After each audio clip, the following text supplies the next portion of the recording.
Рахмат, Дастанбек Арсыбекович.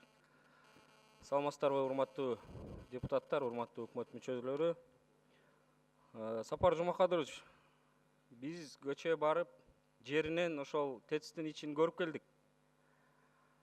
Бул жерде эми авария болгон боюнча эми бул кырсык болуп турат. 61-жылкы оборудование экен.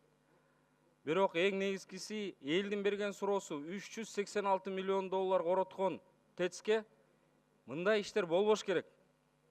Биз жогоруда сураганда болт менен ал жер турбалар калды, бүт жаңыртканбыз деген. Эми бир ичинде бир кичинекей насостук станция үчүн ушундай авария болгону, эми бул ошол жакта жетекчиликтердин эле ишин карабай, мындай комплекстүү карасаңыз, биринчи эле мисалы суроо 3 жылда ичиндеги кадровый ошол жакта биз ал жакта специалисттер менен да сүйлөштүк.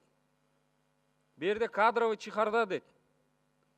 ТЭЦте мына болуп көрбөгөндөй баягындай специалисттердин баарын кетирип, таяк эжен туугандар орношуп калып кеткен.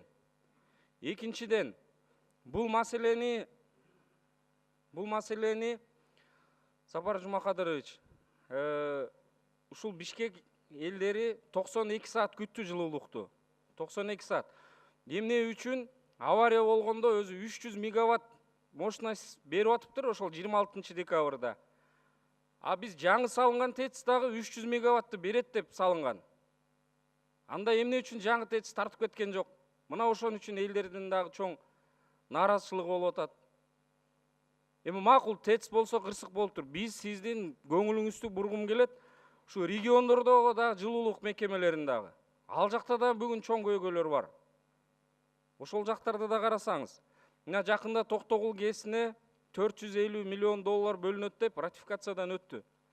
Ошол акчада ушу ТЭЦтин ал акыбалындай болбосун. 450 миллион долларга мүмкүн жаңы Камбар-Атаны жеде башка КЭСти ишке кирдиребиз деген дагы суроолор туулбасын. Эң негизгиси бул жерде Сапар Жумакадырович, мына ТЭЦ бул энергетический станция акционерный обществонун бир филиалы болгон, бир эле филиалы. Бул ошол жактын жетекчилигин дагы жоопкерчилигин карасаңыздар. Рахмат.